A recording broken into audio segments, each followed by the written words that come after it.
They remembered us as myths until Earth. Soldiers ignited the battlefield. The alarm screamed in my ears before I even opened my eyes. Red light flooded the narrow sleeping pod, and my heart slammed against my ribs like it was trying to break free. I rolled out of the bunk and hit the cold metal floor hard, already reaching for my rifle. The ship was shaking. Something was hitting us, and it was hitting us hard.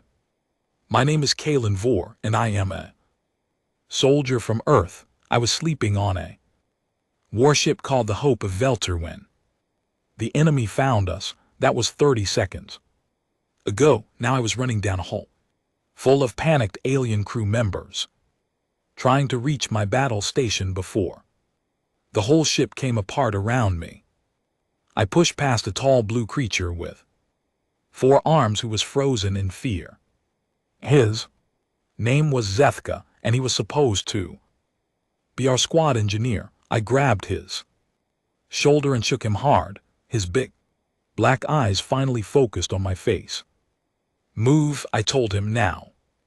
He nodded and followed me. Behind us, a section of the wall exploded inward. Hot air rushed past my face, and I felt small pieces of metal cut my cheek. I did not stop running. I had learned long ago that stopping was how you ended up dead. The coalition of species I served with had found my planet only 2 years before. For 2,000 years, they believed Earth was gone. They thought humans had been wiped out in a great war long ago. To them, we were ghosts. We were old stories that mothers told their children to make them go to sleep. They called us the Burning Ones, the Skywalkers, the warriors who would not stay dead. When their scout ships finally landed on Earth and saw us alive, they did not know what to do. Some wanted to run. Some wanted to make peace. A few wanted to attack before we could grow strong again. In the end, they chose peace because they needed us. A new enemy had come, and they were losing. That enemy was called the Virks. They were machines that thought together like one giant mind. They did not sleep. They did not feel pain. They did not stop. And worst of all, they were the same enemy that had almost destroyed Earth 2,000 years ago. Our ancestors had fought them and survived. We remembered them. The coalition did not. I reached the weapons deck just as another blast rocked the ship. I grabbed my combat suit from the wall and pulled it on as fast as I could. Zethka was doing the same beside me. A small, glowing creature named Lumi floated into the room. She was our squad medic, and her light skin turned pink when she was afraid. Right now she looked almost red. "Where is the commander?" I asked her. She shook her head. "He is on the bridge. He says we're going to the surface. The planet below us is under attack." I closed my eyes for 1 second, just one. Then I opened them and finished locking my armor. I had dropped onto planets during battles before. I knew what was waiting for us down there. The Virks would already have landed. They would already be killing everything they found, and we would have to push through them to save anyone still alive. The ship shook again, harder this time. A voice came over the speakers. It was our commander, a tall gray alien named Orin. His voice was calm, too calm. That was his way. He had never seen real war before, not like I had. "All ground teams report to the drop pods," he said. "We land in 3 minutes. Good luck." I ran with Zethka and Lumi toward the pods. The hallways were full of soldiers. Now, most of them from different worlds. Some had feathers, some had scales, some had skin that looked like stone. I was the only human on the ship, the Only one from Earth. I had been sent. Alone to learn their ways and to help them fight. Now I was going to show them what a human could really do. We reached the drop pods and climbed. Inside, mine was a small metal ball with one seat and a thick window. I strapped in and checked my rifle one more time. Zethka was in the pod next to mine, and Lumi was across from me. I could see her. Through the glass, she gave me a small wave. I nodded back. The countdown started. 10 seconds, 9, 8. I thought about my grandfather who had been a soldier too. He used to tell me stories about the old wars on Earth, the ones that made us strong. He said that fear was not our enemy, fear was our friend. Fear told us what was important. Fear kept us alive, but we could not let fear rule us. We had to use it like a tool. 3, 2, 1. The pod shot out of the ship like a stone from a sling. My body pressed hard against the seat. Through the window I saw the ship above me getting smaller and smaller. It was burning in 3 places. Pieces of it were falling away. I saw 2 other pods get hit by enemy fire and break apart. I did not look away. I could not help them. All I could do was keep going. The planet grew bigger below me. It was called HFY 9, and it used to be a peaceful world. Now it was covered in smoke. I could see fires burning in the cities. I could see enemy ships moving across the sky like black birds. My pod began to shake as we hit the air. The outside turned orange, then yellow, then white. The heat was amazing, but my suit kept me safe. Then the landing rockets fired and the pod slowed down hard. My teeth almost cracked from the force. A moment later, I hit the ground. The pod door blew open, and I rolled out onto dirt. The world was on fire. I saw buildings broken in half. I saw trees burning. I saw coalition soldiers running in every direction, and I saw the enemy chasing them. The Vyarks looked like tall metal spiders with long arms and glowing red eyes. They moved fast. They did not stop. One of them was only 20 steps away from me, and it was looking right at me. I raised my rifle and fired. My shots hit it in the chest, but it kept coming. I fired again, this time at the glowing red eye. The light went out and the machine fell forward onto the ground. Zethka landed beside me a moment later. He looked at the dead machine, then at me. His forearms were shaking. "You killed it," he said, "just like that." "There are more coming," I told him. "Get ready." Lumi landed last, and her light was very dim now. I pulled her up and made sure she was not hurt. Around us, the battle was getting worse. The coalition soldiers were losing. I could see it in their faces. They were brave, but they had never fought an enemy like this before. They did not know what to do. I did. I knew exactly what to do. "Listen to me," I said to my squad. "We are going to live through this, but you have to trust me. Can you trust me?" Zethka nodded. Lumi nodded, though her light stayed dim. I pointed to a broken building near us. "We go there first. We take cover. We find out how many of them are here. Then we start hunting them." "Hunting them?" Zethka repeated. His voice was full of fear, but also something back. I kicked open the door of the broken building, and we went inside. The real fight was just beginning. The inside of the building was dark and full of dust. I could hear something moving on the floor above us. I held up my hand, and Zethka and Lumi stopped behind me. I listened carefully. Footsteps, heavy ones, metal on stone. It was a Virk's drone, and it was hunting.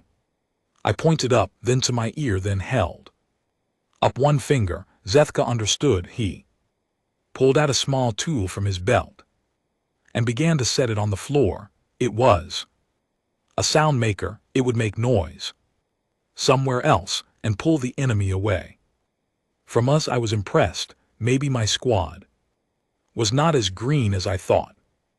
We moved to the back of the room while the tool began to click. The footsteps above us stopped, then started again, moving toward the sound. When the drone climbed down the stairs and past us, I saw it clearly for the first time. It was tall, almost as tall as the ceiling. Its head was small and round with 3 red eyes spread across it. Its arms ended in long blades that looked sharp, enough to cut through stone. I waited until it walked past me, then I stepped out behind it, raised my rifle, and fired 3 shots into the back of its head. The drone fell forward and crashed into the wall. It did not get up. Lumi came out from her hiding spot. Her light was a little brighter now, I think. Seeing the enemy fall helped her feel less afraid. How did you know to shoot it in the back of the head? She asked. I pointed at the body. The front of its head has thick metal, the back is thinner. The power lines run close to the skin there. One good shot breaks the connection and the whole machine shuts down. Zethka stared at me with wide eyes. How do you know this? I smiled a little. We fought these things before a long time ago. Our grandfathers wrote it all down so we would remember. That was the first real lesson I gave my squad. It would not be the last. We moved through the broken city for the next 2 hours, always staying close to walls, always checking our corners. I found 3 more drones along the way. Each time I took them down the same way. By the 3rd one, Zethka was beginning to understand. He started pointing out places where enemies might hide before I did. Lumi began to move faster and stay quieter. They were learning. The sun was starting to go down when we reached the main coalition camp, or what was left of it. The camp had once been a safe place with walls and guns and hundreds of soldiers. Now it was a mess of broken tents and burning vehicles. Few dozen soldiers were still alive, hiding behind what was left of the walls. Their leader was a short officer with green skin. He saw me coming and his face changed. A human, he said. They actually sent a human. They sent me. I told him, where is your defense line? He laughed, but it was not a happy laugh. Defense line? There is no line anymore. They came at us from every direction at once. We have maybe 50 soldiers left. We are going to die here tonight. I looked around the camp. I counted the soldiers, the weapons, the walls that were still standing. My brain began to work fast the way it always did in a fight. I saw things other people missed. I saw the high ground to the north that no one was using. I saw the narrow street to the east that could be blocked with just a few trucks. I saw the river to the south that would slow down the enemy machines. You are not going to die tonight, I told the officer. He looked at me like I was crazy. I called my squad over. Zethka, I said, I need you to move those 3 trucks into the east street, block it completely, then set up sound makers on the other side to draw the enemy in. Lumi, take the wounded into the lowest part of that building over there. The walls are thickest there. They will be safer. What about you? Lumi asked. I am going to the North Hill with 10 of the best shooters in this camp. We will have the high ground and the long guns. When the enemy comes, we will hit them from above while the East Street holds them in place. The green officer was staring at me now. You think this will work? I think it is better than standing here waiting to die, I said. He nodded slowly, then he turned to his soldiers and began to give orders. Camp started to move for the first time. Since the attack began, these soldiers had a plan, they had hope. I climbed to the top of the North Hill with 10 shooters behind me. From up there I could see the whole city. I could see where the enemy was gathering. There were a lot of them, hundreds, maybe more, but they were not being smart. They were all coming from one direction, marching straight at the camp, like they thought nothing could stop them. That was their weakness. Vierks were strong, but they were not wise. They did not change their plans. They did not think like humans did. The sun went down and the night came. I lay on my stomach at the top of the hill, my rifle ready. The shooters beside me were from 5 different worlds. None of them had ever fought in the dark before. Their eyes were not made for it, but mine were. My grandfather had trained me to shoot in the dark when I was 12 years old. I used a special scope on my rifle to see in the low light. I watched as the first wave of Vierks drones came down the main street toward the camp. They walked in perfect lines. They were not even trying to hide. I waited. I let them get closer. I let them get all the way to the East Street where Zethka had set up his trap. Then the sound makers on the far side of the block street started to click and beep. The drones heard the noise and turned toward it. They began to push against the trucks, trying to get through. That was when I fired my first shot. The lead drone fell. The ones behind it did not understand at first. They kept pushing. I fired again. Another one fell. Then I told the shooters next to me to begin. 10 rifles opened up at once. Flashes of light lit up the hill.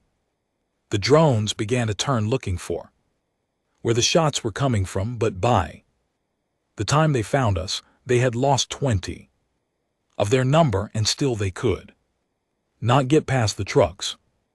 Zethka came on the radio. It is working, he said. They are stuck. Keep the sound makers going, I told him. Make them think there is a whole army on the other side.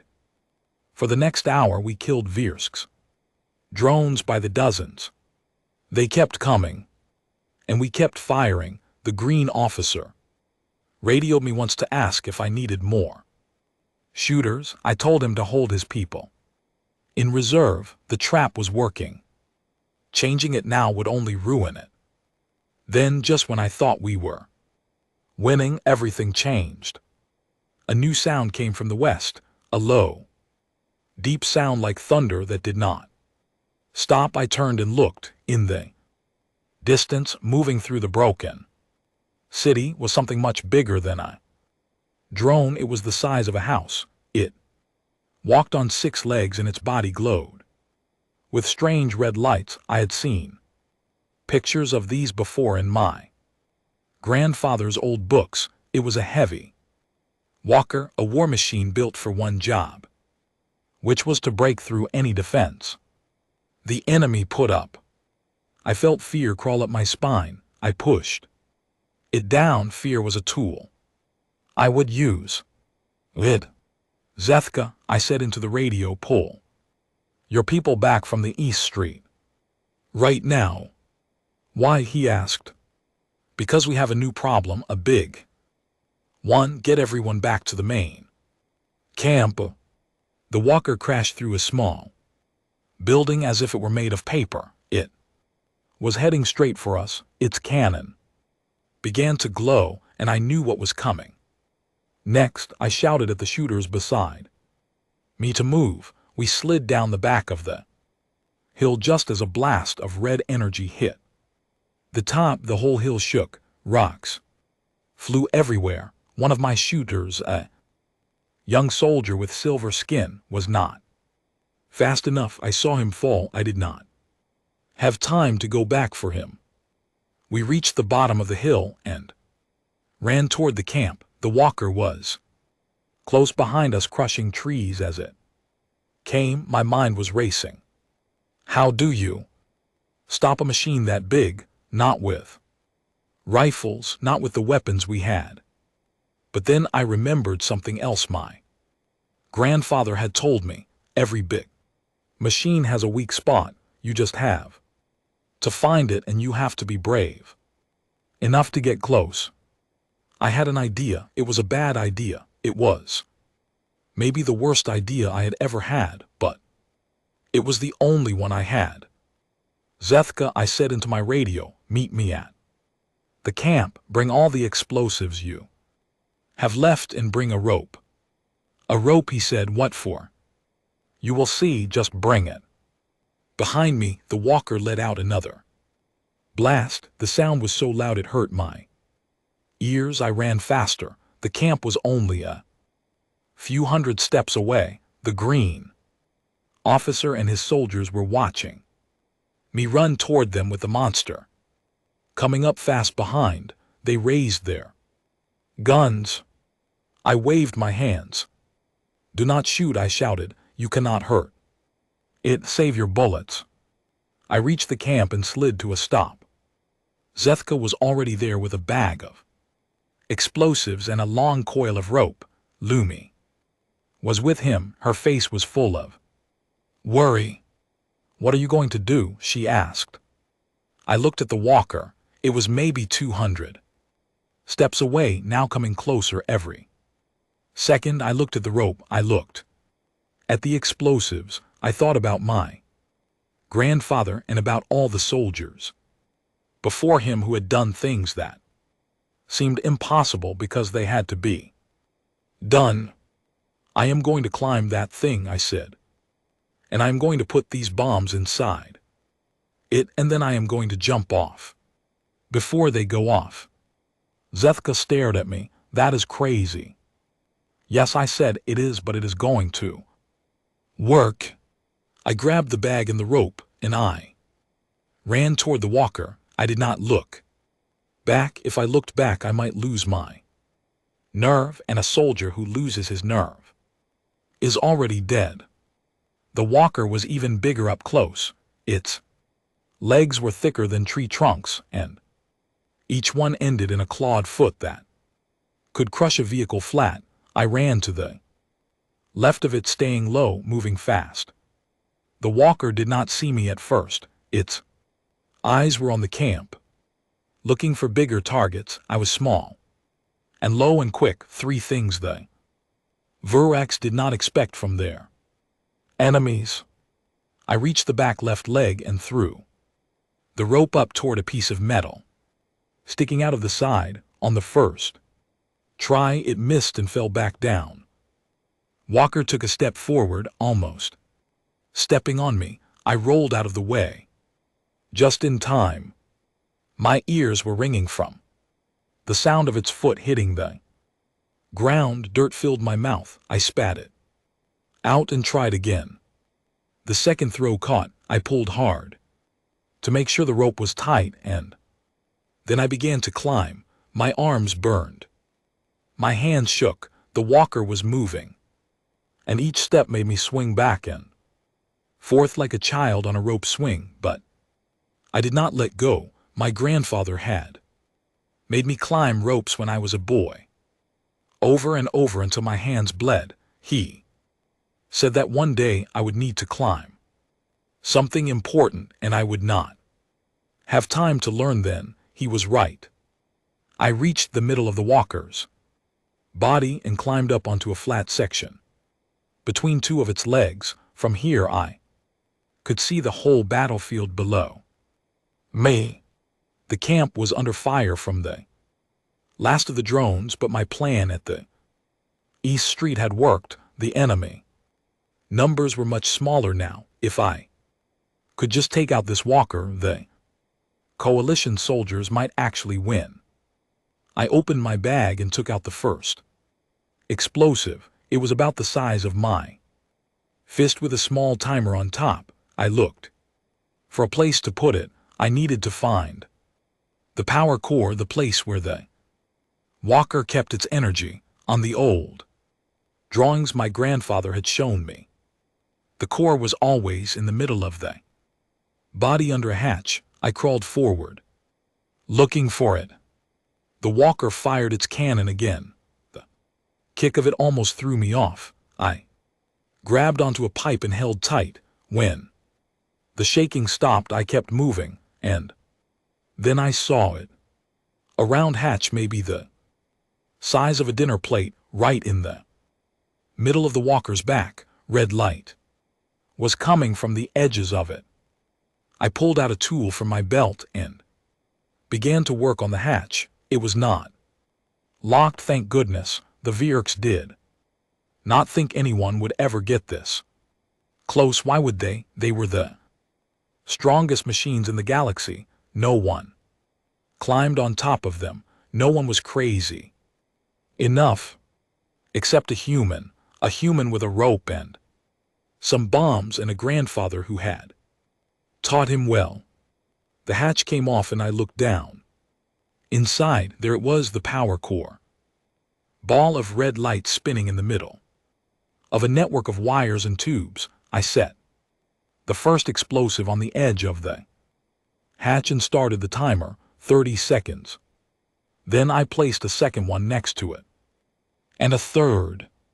The whole bag, all 5 bombs. I set them all together in a perfect circle around the core. 90 seconds total. That was how long I had. I began to climb back down. The walker was taking another step and I almost lost my grip. I held on and kept moving. Below me, I could see the ground far away. If I jumped now, I would break my legs, maybe worse. I had to keep going. Then the walker did something unexpected. It stopped. Its head turned slowly and one of its red eyes looked right at me. It had finally seen me. The arm nearest to me began to move. It raised up toward my body. I knew I had about 2 seconds before it grabbed me and crushed me. I did the only thing I could do. I jumped. The air rushed past my face as I fell. The ground was coming up too fast. I pulled at my belt and activated the small emergency system all Earth soldiers carry. A small parachute opened above me, slowing my fall just enough. I hit the ground hard, rolled 3 times, and came to stop in a pile of dirt and broken wood. My left arm hurt badly. I think I had broken something, but I was alive. 30 seconds left on the timer. I got up and ran. My arm screamed at me. With every step, I did not care. I ran toward the camp as fast as my legs would carry me. I could hear the walker behind me turning around looking for me. Its cannon was charging up again. The red light on its body was getting brighter. 10 seconds left. I dove behind a broken wall just as the explosives went off. The sound was the biggest thing I had ever heard. A wave of hot air hit me and pushed me another 20 steps along the ground. Pieces of metal flew through the air like birds. I covered my head with my good arm and waited. The light was so bright I could see it through my closed eyes, even through my arm. When the heat finally stopped, I looked up. The walker was gone. Where it had stood, there was only a crater and a pile of broken metal. Fire was so big it lit up the whole city. I could see it reflected in the faces of the coalition soldiers at the camp, who were all staring at what I had done. Their mouths were open. No one spoke. No one moved. Then Zethka ran out from behind a wall and sprinted toward me. Lumi was right behind him, her light blazing brighter than I had ever seen. They reached me and dropped to their knees beside me. "You are alive," Lumi said. Her voice was shaking. "You are alive." "Just barely," I said. "I think my arm is broken." Zethka laughed. It was a strange sound, coming from a blue alien with 4 arms. But it was a happy sound. He reached out and put one of his hands on my shoulder. "You climbed it," he said. "You actually climbed it. No one would believe me if I told them." "They will believe you," I said, "because they are going to see what we do next." I tried to sit up, but the pain in my arm was too much. Lumi pushed me back, down gently, and began to work. Her light flowed over my arm, and I felt Clear's throat, the pain start to fade. She was a good medic, one of the best I had ever seen. The little Ilthari people had a special power to heal wounds with their glow, and she was using all of hers on me now.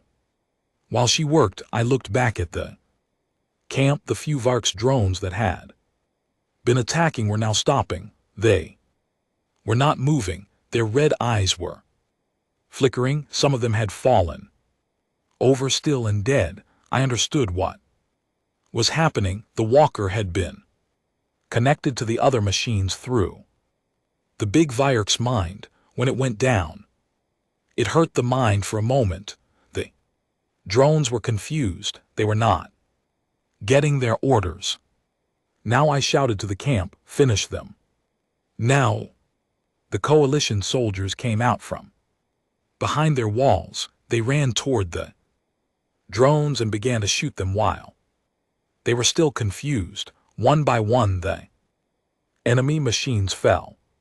Within 10 minutes, the battle was over. The city was ours again, or what was left of it.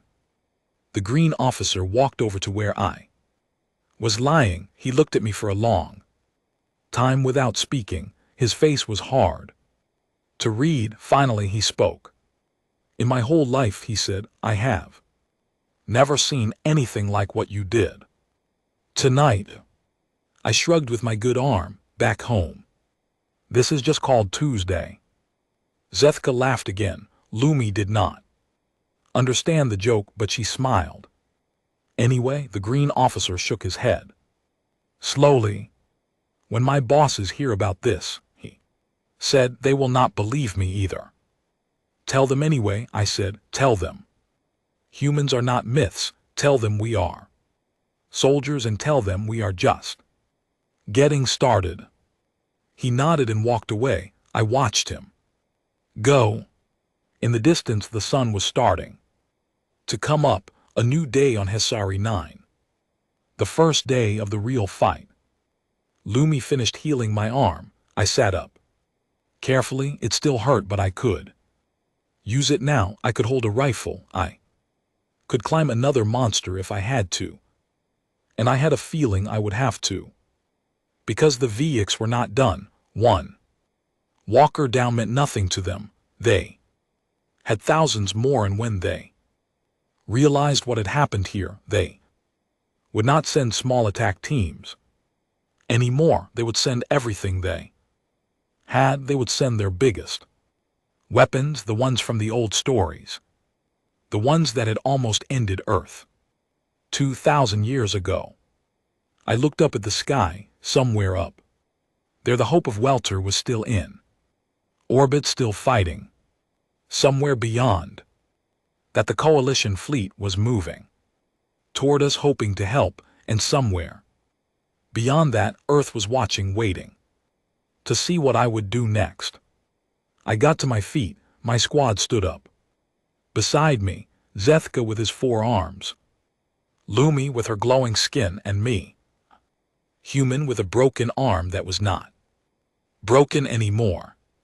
3 soldiers who had come through night. Nobody thought we would survive. And now we had to get ready for what was coming next. "Come on," I said. "We have work to do." We began to walk back toward the camp. Together, the coalition soldiers watched us as we came. They did not say anything. They did not need to. The look in their eyes said it all. They were not afraid anymore. They had seen what a human could do, and now they wanted to learn how to do it too. That was when I understood something. I had not come to HFY 9 just to fight. I had come to teach, to show these brave soldiers from every world how humans fought and why we won. To turn them into something more than they had been, to turn them into what the galaxy needed them to be. The war was far from over, but for the first time, I believed we could win it. I believed we would. 2 days later, the reinforcements arrived. They were not what I expected. They were not what anyone expected. I was standing on what was left of the camp wall when the ships came through the clouds. Everyone in the camp looked up, thinking it was another coalition fleet, but the shapes were different. They were smaller, sharper, and they moved in straight lines instead of the soft curves that coalition ships used. My heart jumped when I saw them. I knew those shapes. I had trained on ships like those back home. Earth had come. Only 3 ships, but 3 ships from Earth were worth more than 30 from anywhere else. They landed in a clear field near the camp, their engines blowing up clouds of dust. The doors opened and soldiers began to march out. Not aliens, humans, 200 of them, all in full combat armor, all carrying the kind of weapons the coalition had never seen before. At the front of them walked a tall woman with short gray hair and eyes that had seen too much. Her name was Asham Mendel, and she was a colonel. I had served under her once years ago in a small war on one of the outer Earth colonies. She was the best officer I had ever known. She was also the hardest. She did not smile, she did not joke, she did her job. And she expected everyone around her to do theirs. When she walked, soldiers snapped to attention without being told. I jumped down from the wall and ran to meet her. She saw me coming and gave me a small nod. That was the warmest greeting she ever gave anyone. "Sergeant Vore," she said, "I heard you took down a heavy walker by yourself." "Not by myself, ma'am. My squad helped." She looked over my shoulder at Zethka and Lumi, who were standing a short way behind me. Her eyes studied them for a long moment, then she looked back at me. "Good," she said. "We are going to need them." She walked past me toward the green officer who was waiting to greet her. I turned to my squad. Zethka looked nervous. Lumi looked curious. 200, Zethka said quietly. "Only 200 of them. Is that enough?" "It is more than enough," I said. "How can you be sure?" "Because you have not seen humans fight in large numbers yet. You have only seen me. Wait until you see 200 of us working together." Lumi tilted her head. "Is it really that different?" I smiled. "You will see, trust me." Colonel Mendel called all the officers to a meeting that evening. I was invited because I had been on the ground longest. We gathered in a half-broken building in the middle of the camp. Green officer was there, so were leaders from the other coalition units. And Colonel Mendel stood at the front with a small handheld map that showed the whole region. She did not waste time with small talk. She never did. "The VX are gathering," she said. "Our ships detected large movements on 3 other planets in this area. They are pulling back from smaller worlds and coming together here. They know something changed when that walker went down. They want to know what. They also want revenge." The green officer looked worried. How big of a force are they bringing? Big, the colonel said. Ships ground. Units, heavy walkers, and something else. She touched the map and a new image appeared. It was a picture of something huge, not just a walker, something 10 times bigger, a machine the size of a small city shaped like a flat disk with towers on top. I had seen this before. Every human had. It was in all our history books. A harbinger, I said. Every head in the room turned toward me. Colonel Mendel nodded. Yes, a harbinger, the same kind of machine that ended the old Earth 2,000 years ago. They are bringing one to this world. They think it will be enough to crush us. The room went quiet, even the alien officers who had not lived through the old war could tell this was bad news. They did not know what a harbinger was, but the way the colonel said it was enough to make them afraid. Can we fight it? The green officer asked. Yes, the colonel said, but not by hiding behind walls. We have to go to it. We have to meet it in the open. That sounds like a fast way to die, one of the alien officers said. Colonel Mendel looked at him. It is how we won the war 2,000 years ago. We are going to do it the same way again. She then explained her plan. It was bold. It was almost insane, but I could see from her face that she believed it would work, and if she believed, then so did I. The plan was simple in words, but hard in action. The Vierk's forces were coming to a wide, flat valley about 1 day's march from our camp. The valley was ringed by hills on 3 sides, with the 4th side open to the sky. Our human soldiers would spread across the hills and set up in hidden positions.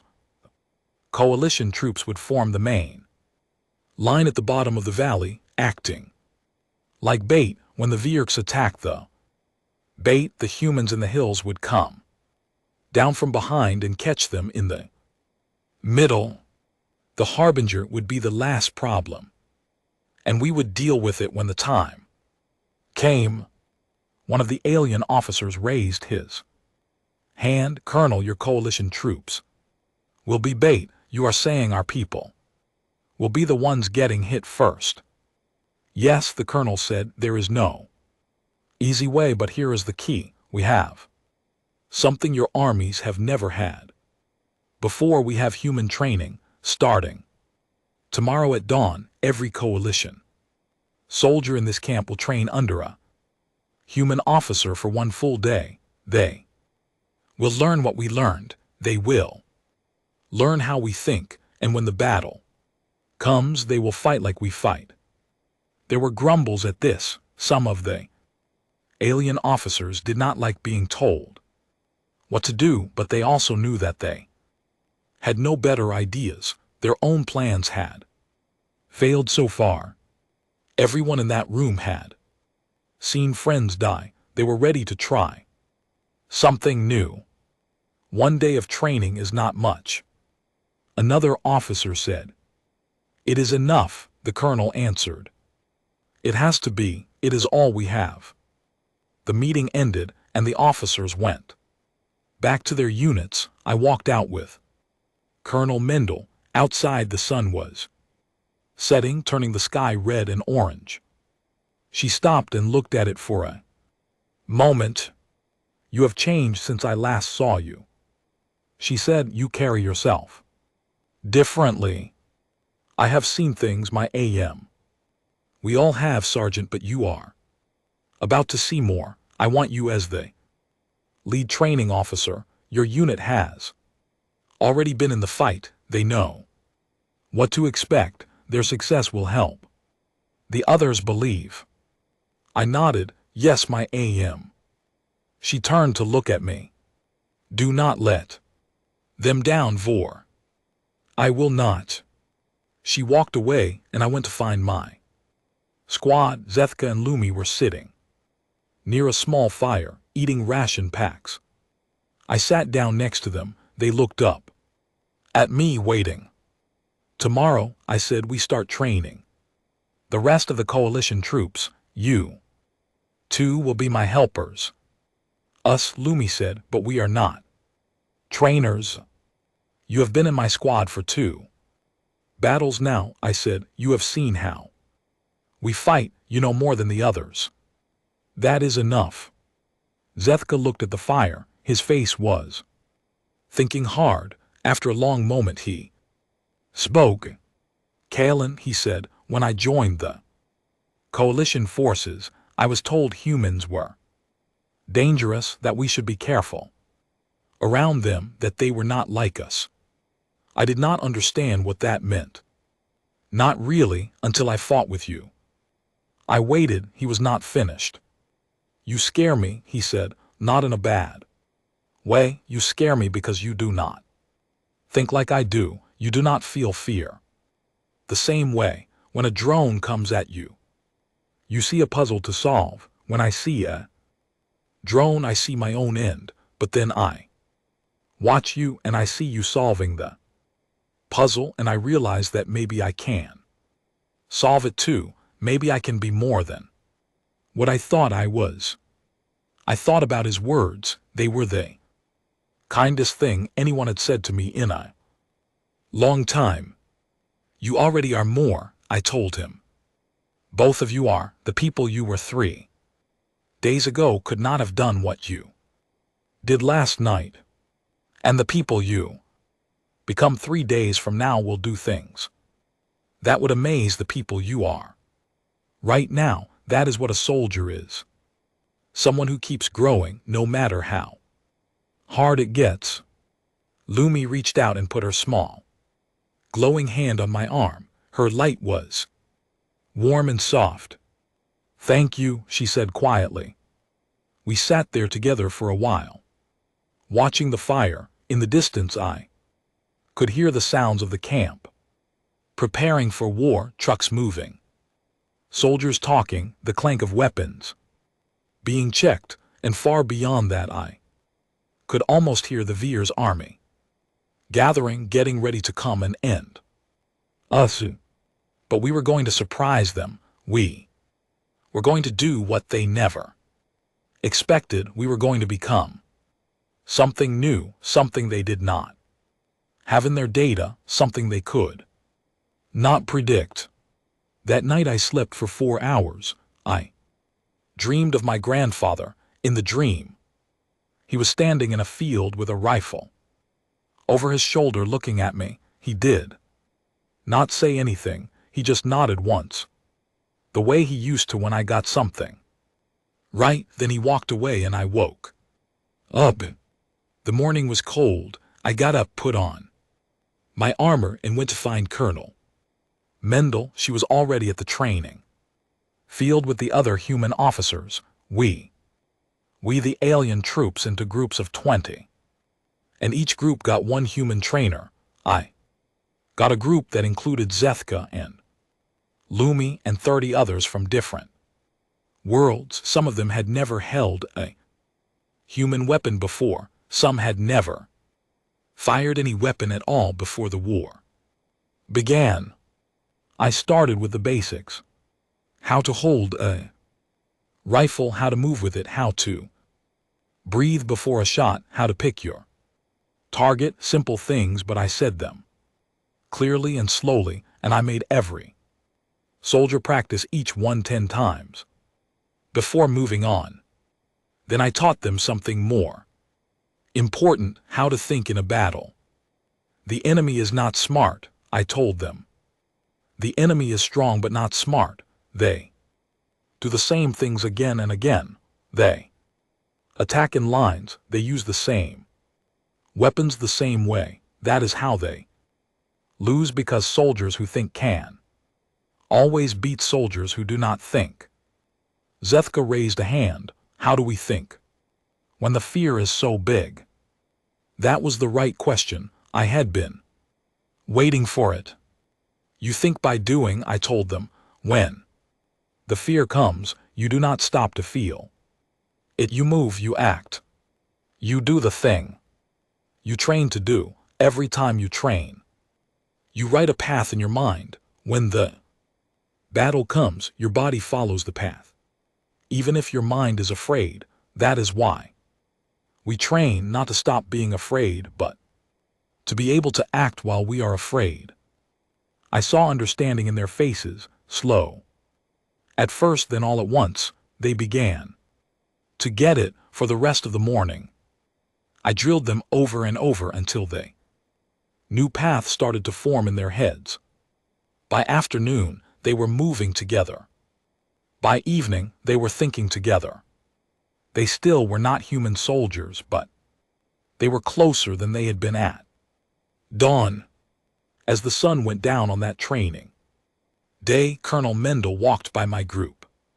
She watched them practice for a few minutes without speaking. Then she looked at me and gave me a small nod. It was the best thing she could have given me, and I had never been more proud. Tomorrow we would march to the valley. Tomorrow we would face the harbinger. Tomorrow I would find out if one day of training was truly enough. But tonight I had done my job. My soldiers were ready, or as ready as they would ever be. The fire was warm, the stars were coming out, and somewhere beyond the hills the enemy was coming. We left the camp at dawn and marched through dust all day. The valley was exactly as the map had shown it, wide, flat, ringed by hills. From the top of the tallest hill I could see for miles. In every direction, the Vyerks would be coming from the east. We had maybe 6 hours before they arrived. Colonel Mendel set up her command on the middle hill. The human soldiers spread out across the other hills, finding hidden positions behind rocks and trees. The coalition troops formed up in the valley below, looking small and thin against the huge open space. I knew how they felt. I had been bait before. It is the worst job in any battle. You stand in the open and wait for the enemy to come for you, knowing you might not live to see the trap close. My squad was with me on the north hill. Zethka had chosen a position between 2 large rocks where he could see the whole valley. Lumi had set up a small medical station just below us, hidden in a group of trees. Other human soldiers were spread out along the hillside, each in a good spot, each with clear lines of fire. I checked my rifle one more time. I checked my explosives. I checked my small knife. I did this not because I thought anything would be wrong, but because it kept my hands busy while we waited. Waiting is the hardest part of any battle. Zethka crawled over to me. His 4 arms were each holding a different tool. He looked like a nervous spider. Kalen, he said, I need to ask you something before the battle. Ask. If I die today, will you tell my family I was brave? I looked at him for a long time. His big black eyes were wet. I could see he was thinking about his people back home, the ones he might never see again. I understood that look. Every soldier knows it. You are not going to die today, I told him. You do not know that. I do know it because I am going to be here and I will not let it happen, and neither will you. We have trained. We have a plan. We are going to make it through. All of us, say it with me. He swallowed. We are going to make it through. Say it like you mean it. We are going to make it through.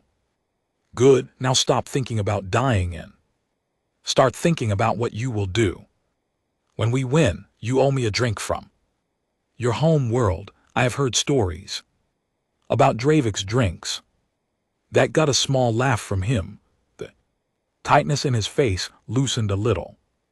He crawled back to his position between the rocks. The hours passed slowly, then just before midday we saw them.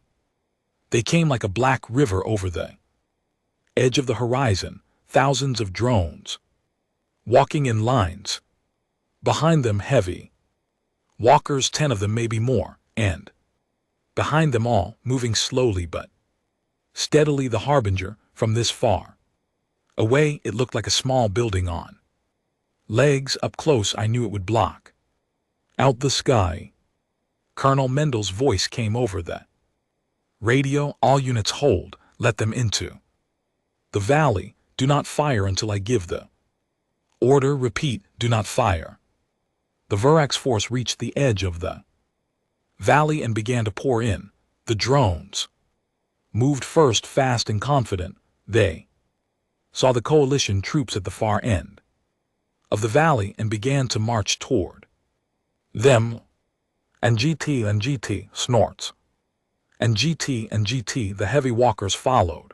The harbinger stopped at the edge of the valley, too big to enter fully. Its weapons were pointing forward, ready to fire on anything the drones could not handle. The coalition troops stood their ground. I could only imagine how they felt down there. They were looking at more enemies than they had ever seen in one place. One part of their brains must have been screaming to run, but they did not run. They stayed in their lines. They held their weapons ready. They waited for the trap to spring. Come on, I whispered. Hold, hold. The drones got closer. 500 steps, 400, 300, and then when they were right in the middle of the valley with their backs now turned partly toward our hills, Colonel Mendel gave the order. All units, she said, fire. 200 human rifles opened up at once from the hills. The sound was like thunder rolling across the valley. Red energy flashed through the air. The first line of drones fell in one single wave. The ones behind them turned around, confused, trying to understand where the fire was coming from. That confusion cost them. Another wave of shots tore into them before they could react.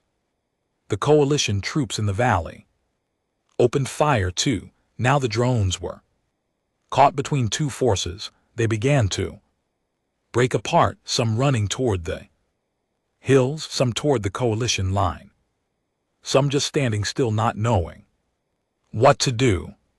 The great Vurax mind was failing. It had not prepared for this. It did not know how to answer it. I fired shot after shot from my position. On the north hill, I counted hits. Without thinking, 12, 15, 20 each time. A drone fell. The pressure on our troops got a little lighter. Each time a drone fell, the ones around it got a little more confused. But then the heavy walkers began to move. They turned toward our hills and started firing. Their blasts hit the hillside, sending rocks and dirt into the air. One snort's walker's shot blew apart the rocks next to Zethka. I saw him get thrown back. My heart jumped. But he rolled over and gave me a thumbs up. He was fine, just shaken. Colonel Mendel, I called on my radio. The walkers are coming up the hills. We need to deal with them. I know, she answered. Alpha Team. Move out, take them down. Alpha Team was a group of 20 human soldiers trained for exactly this. They carried heavy weapons built to cut through walker armor. I watched them leave their positions and run down the hill toward the walkers. It was a brave thing to do. The walkers had cannons that could kill a man with a single hit. But these 20 soldiers did not hesitate.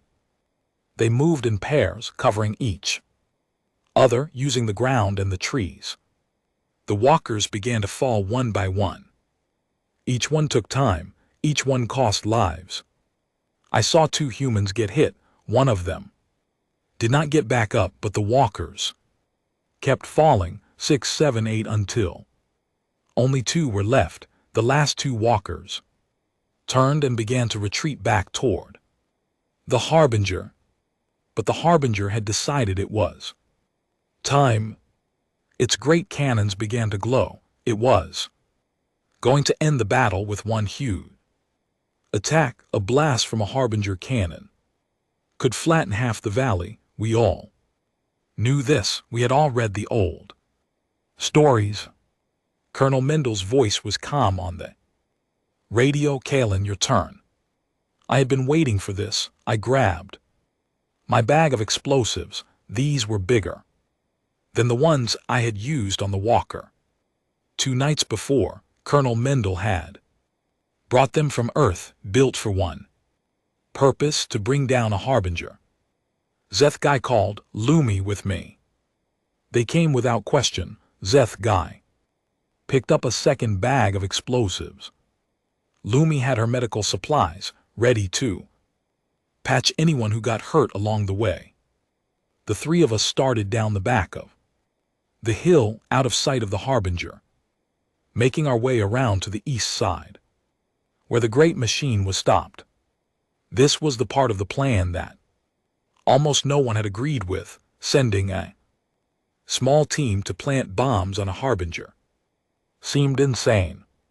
But the colonel had argued that the big machine's cannons could not aim down close to its own body. If we could get under it, we could place our charges on its legs and bring it down. It was the same trick I had used on the walker, just bigger. We moved through the broken ground for 20 minutes, staying low, staying quiet. The sounds of the battle were all around us: distant rifle fire, the crash of walker cannons, human voices shouting orders, alien voices shouting back in languages I did not know.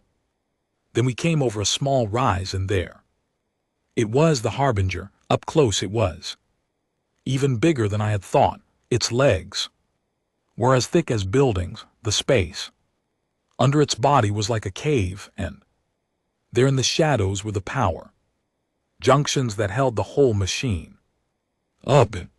3 of them, Zethkai whispered. "We have bombs for all 3.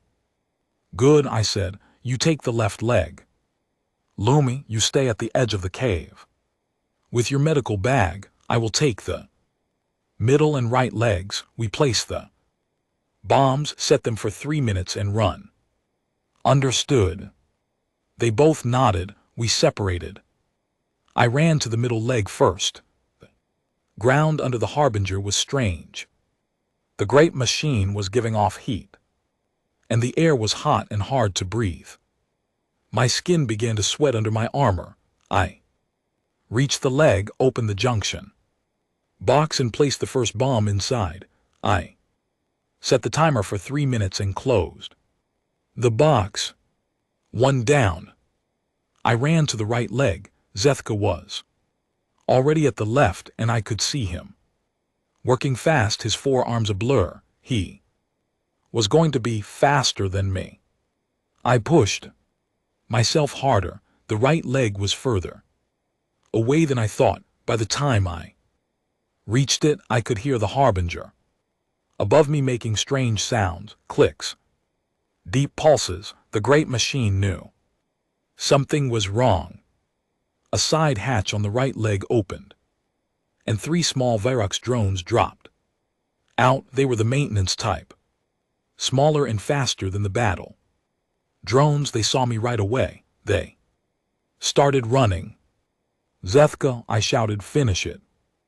I raised my rifle and fired. The first drone went down. The second one dodged and kept coming. The third one split off, going toward Lumi at the edge of the cave. I fired at the second one again, and it fell, but the third one was already close to Lumi. I saw her eyes get big. I saw her light go bright with fear.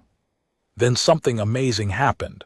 Lumi did not run. She did not freeze. She reached into her medical bag, pulled out a small tool, and threw it right at the drone's eye. The tool was sharp, one she used for small operations. It stuck right in the drone's red eye.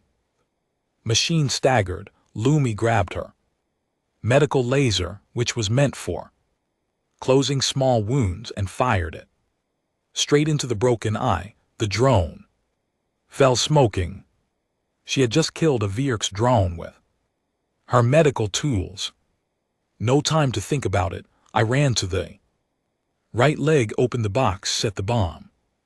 3 minutes, Zethka was already running toward me, his bomb planted. We met at Lumi's position, and all three of us started sprinting away from the Harbinger. 2 and 1 2 minutes. We ran until we reached a small rise. About 400 steps away, we dropped behind it, breathing hard. My legs were on fire. My lungs were on fire, but we had done it. All 3 bombs placed. Now we just had to wait. Above us, the Harbinger was starting to figure out what had happened. Its great body was rotating. Hatches were opening.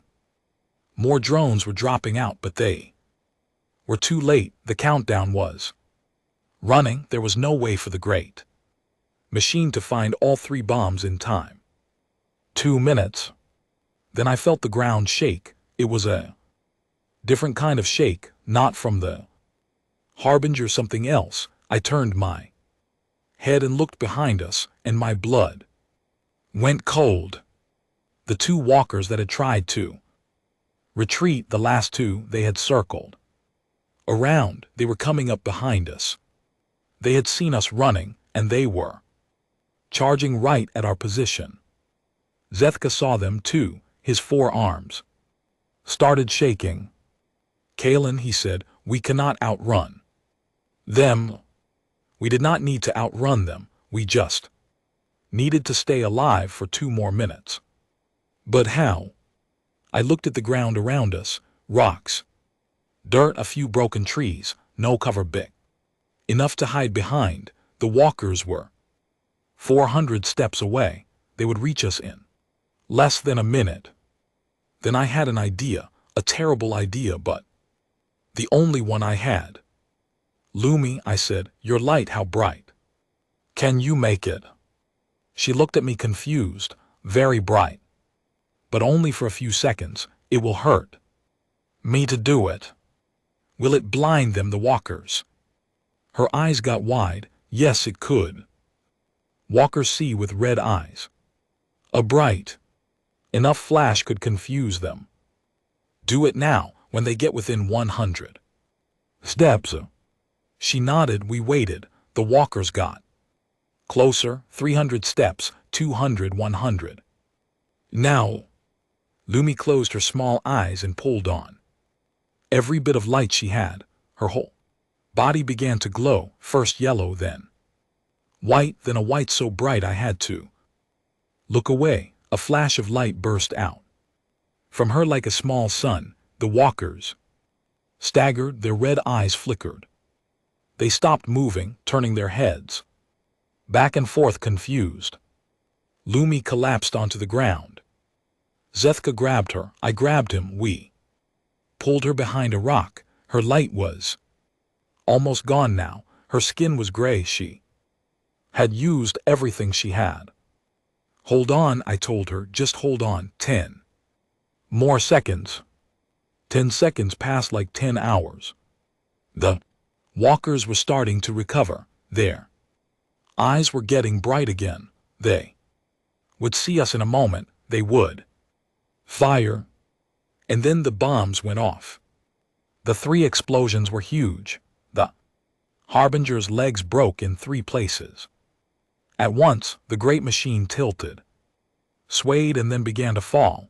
Its massive body crashed down onto the ground with a sound like the end of the world. It fell forward right on top of the 2 walkers. They were crushed under its weight, gone, done. The Harbinger was dead.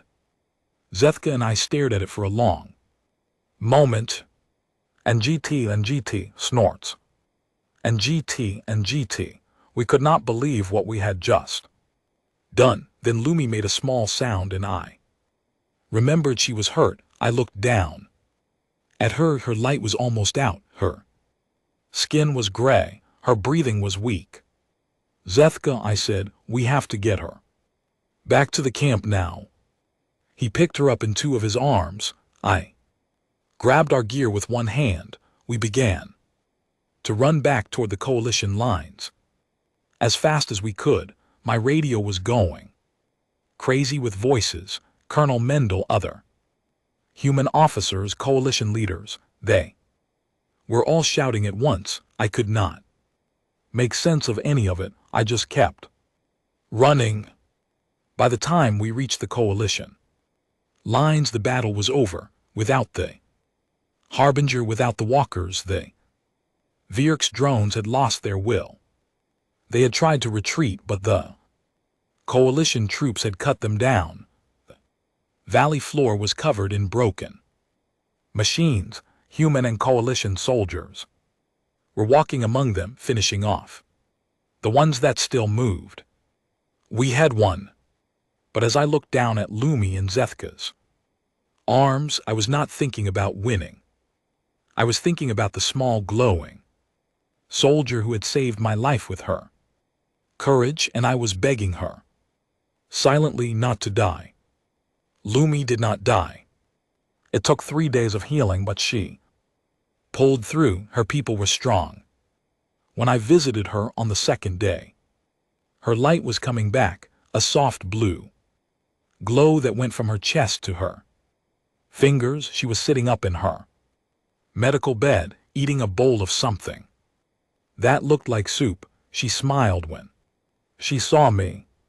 You look worse than I do, she said. I had not slept much. I had been at her side as often as I could between meetings with Colonel Mendel and the coalition officers. My hair was messy. My uniform was wrinkled. I probably did look bad. Just making sure you stayed alive, I told her. Well, I am alive, so you can go get some sleep. Not yet. There is still work to do. I sat down next to her bed and told her about everything that had happened since the battle. The coalition command had given us a full victory citation. 3 other planets that had been under Vayek's attack were now free because the loss of the Harbinger had made the great Vayek's mind pull back to regroup. For the first time in the whole war, the enemy was in retreat. Lumi listened quietly when I finished. She was silent for a long moment. So we won, she said. We won this one, I said, but the war is not over. The Vayeks will come back. They always do. They are trying to understand what happened here. They are studying us now. When they come back, they will be ready for the things we did this time. Then we will do new things. I smiled. Yes, we will. She reached out and took my hand. Her small fingers were warm. Kaelin, she said, I want to tell you something. I waited. Before I met you, I was not a fighter. I was a healer. I joined the coalition army because I wanted to help people who were hurt. I never thought I would throw a knife at a Vayek's drone. I never thought I would burn myself out to blind a walker. I did not know I could do those things. You did not know, I said, but now you do. Yes, and I want to keep learning. I want to learn more from you, from they other humans. I want to be someone who can fight when fighting is needed and heal when healing is needed. I want to be both. I nodded slowly. That is a good thing too. Want? She looked at the ceiling. Do you think my people will understand? They do not love fighting. They think it is sad. They will not be happy that I have chosen this path. I thought about this for a while. I Thought about my own family back on Earth who had sent me into the galaxy to fight and perhaps not come home. I thought about what it meant to be a soldier among people who believed in peace. Your people will love you, I said, maybe. They will not understand at first, but they will see that you are still you. You still care, you still heal, you are just choosing to protect the people you heal too. That is not a bad choice. That is a big choice, a brave one. She smiled at me. It was a small smile, but a real one. I left her room and went to find Zethka. He was in the repair bay working on a broken piece of coalition equipment. When I walked in, he looked up and waved with two of his 4 arms. Kalen, you came. Good, I wanted to show you something. He held up a small device. It looked like a round metal ball with buttons on it. What is it? It is something I made based on what I learned from watching the human soldiers fight. It is a small distraction drone. You throw it and it flies in a random path and makes noise. It pulls Virk's attention for about 30 seconds, I think. It will help our teams get close to enemy positions. I looked at the device in wonder. You built this yourself in 2 days. I laughed. You know what, Zethka? You are going to be a better engineer than anyone on Earth in about 10 years. He looked proud. That is the plan, but Kalen, I need to ask you something. He put the device down and turned to face me fully. His black eyes were serious.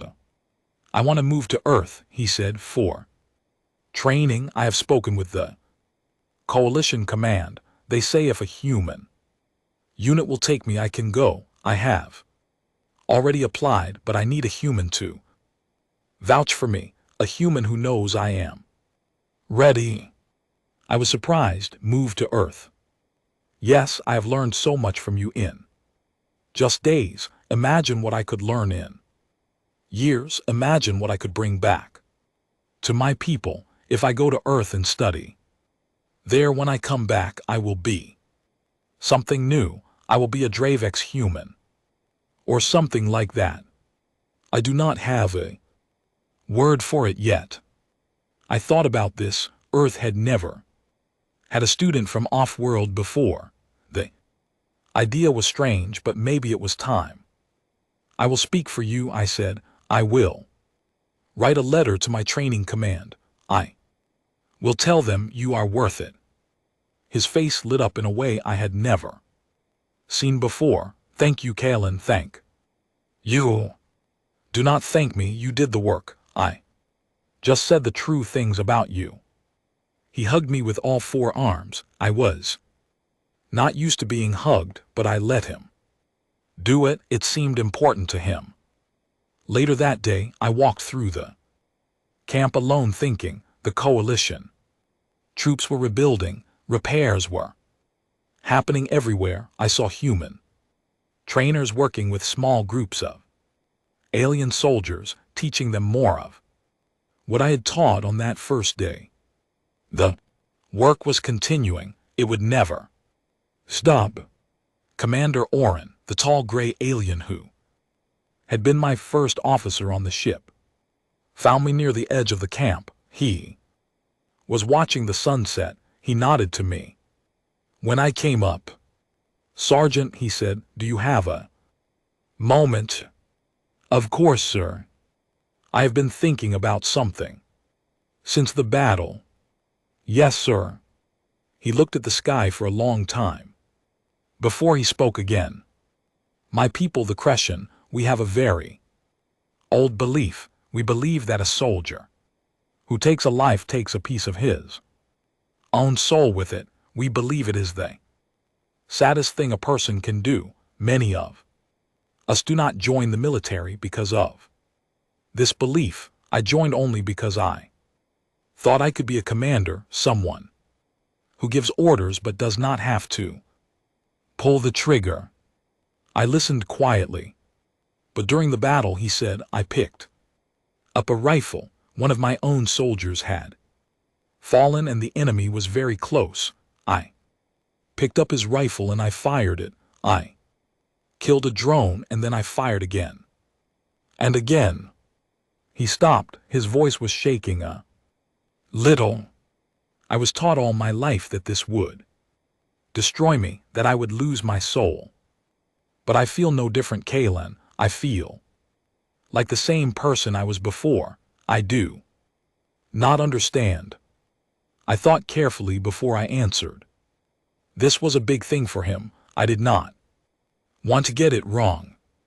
Sir, I said, I do not know your beliefs well enough to tell you if they are right or wrong, but I can tell you what humans believe. We believe that a soldier is not judged by the act of fighting. A soldier is judged by the reason.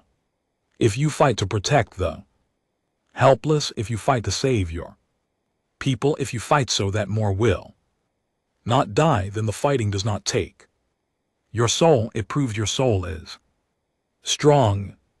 He was quiet. You did not pick up that rifle for fun, I said. You did not fire because you wanted to. You fired because your soldiers needed you to. That is not a dark thing. That is a bright thing. Sir, he at me then, and I saw tears in his eyes. Crescent tears were silver. They caught the sunset light as they fell. Thank you, he said simply. You are welcome, sir. He turned and walked back toward the camp. I watched him go. I wondered how many more like him would have to make that journey, how many peaceful people in the galaxy would have to learn to fight just to survive what was coming. Maybe all of them, maybe for a long time. 2 weeks later, the coalition held a great ceremony at a major base on one of the central planets. I was called there along with Colonel Mendel and the other human officers. The coalition leadership wanted to thank us in a formal way. Diplomats from dozens of worlds were going to be there. It was going to be a big event. I hate ceremonies. Most soldiers do, but you go because your leaders tell you to, and because it matters to other people, even when it does not matter to you. The ceremony was held in a huge round hall with seats for thousands, flags hung from the ceiling, one for every member species of the coalition. Earth's flag was there too for the first time in 2,000 years. I saw it when I walked in, and I stopped for a moment just to look at it. The main speaker was the head of the Coalition Council, a tall being with silver skin and 6 eyes. She spoke about the battle at HFY 9. She spoke about the fall of the Harbinger. She spoke about what it meant for the war, and then she spoke about Earth. For 2,000 years, she said, we believed humanity was gone. We told children stories about them, about what they had been in the old days. We remembered them as myths. We remembered them as heroes who were too great to be real. Then our scouts found again, alive, change still strong, and we did not know what to think. I thought, she continued, that we would need to be careful, that we would need to guide them into our ways, that they would have forgotten how to be part of a peaceful galaxy. I was wrong. The truth is, humanity has not needed our guidance. It is we who have needed theirs in the dark time that has come, when we thought we might lose everything. To the Verax's return, it was the soldiers of Earth who showed us the way, not by fighting for us, by teaching us to fight for ourselves. She paused. The great hall was silent. Today, she said, we honor the soldiers who gave us back our hope. We honor the ones who climbed the walkers with ropes. We honor the ones who flashed their light to blind the enemy. We honor the ones who stood in the open valley while the harbinger cannons charged. We honor the ones who lived and the ones who did not. And most of all, we honor the people who remembered, the people who kept the old knowledge through 2,000 years of silence, the people who never forgot what the Vurex were and never forgot how to fight them. We thought we were meeting ghosts. We have met teachers, and we are grateful. She turned to where the human officers were seated and she bowed her head. It was a gesture of deep respect among her people. Colonel Mendel stood up and bowed back. I did too. After the ceremony there was food and talking. I tried to stay at the edge of the crowd, but Zethka found me and pulled me into the middle. He wanted me to meet people his family had come for the ceremony all the way from the Dravek's homeworld. His parents were even bigger than he was, with 6 arms each. His mother hugged me hard enough that I thought my ribs might crack. You saved our son, she said. We thank you. We thank you forever. He saved himself, I told her, and he saved me too more than once. Your son is a good soldier. She smiled, showing many small teeth. I was not sure if that was a friendly smile or a scary one. I smiled back and hoped for the best. Lumi came by too. She was out of the hospital now, back on her feet, though a little thinner than before. Her light was a strong blue glow again. Her own family was there, small, quiet creatures who were kind to me, but who clearly did not know what to say. I understood. Their daughter had become something they did not recognize. That was a hard thing for any parent. I spoke to Lumi's father for a few minutes. I told him that his daughter had the biggest heart of any soldier. I knew that she had saved many lives, that she was becoming something the galaxy needed. He listened and nodded. He did not smile, but before he walked away, he put his small hand on my arm and said, "Take care of her, please." "I will," I promised. Late that night, after the crowd had gone, I stood on a balcony outside the great hall. I could see the whole city. From up there, the lights were bright. The air was warm. Somewhere far above, stars were shining, and on one of those stars, a small blue planet was waiting. My home, Earth. Cardinal Mendel joined me. She was holding 2 drinks. She gave one to me. "To the ones who did not make it," she said, raising her glass. "To the ones who did not make it," I answered, raising mine. We drank in silence. "What happens now, Ma Ayam?" I asked. "After a while, the war continues. We will have more battles, more planets will need our help, more humans will be sent into the dark, more coalition soldiers will be trained. Will it ever end?" She thought about this for a long time.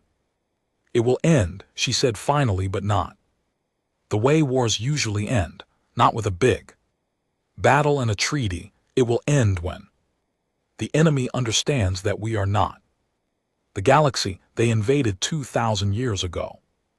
That galaxy was afraid. That galaxy was weak. This galaxy has humans in it now. And humans have friends." She took another drink. "The Virok will come back," she said. "More than once. Harder each time, but every time they come, we will beat them. And every time we beat them, the coalition will grow stronger, the way Zethka is stronger, the way Lumi is stronger, the way Orin is stronger, one by one, world by world, until the whole galaxy is ready, until there is nothing the Virok can do that will work anymore. And then the war ends." I nodded. "How long?" "Maybe 100 years, maybe more." I took a deep breath. 100 years I would not be alive to see it, but my children might, or my children's children. That was something. I will do my part, ma'am. I know you will, Sergeant. We stood there for a while longer. Looking out at the lights, I thought about my grandfather. I thought about the war he had trained me for without knowing it. The war that was now mine to fight. I thought about all the human soldiers before me who had done that same, going back 2,000 years and more. Each one carrying the same knowledge forward, each one handing it to the next, each one never forgetting.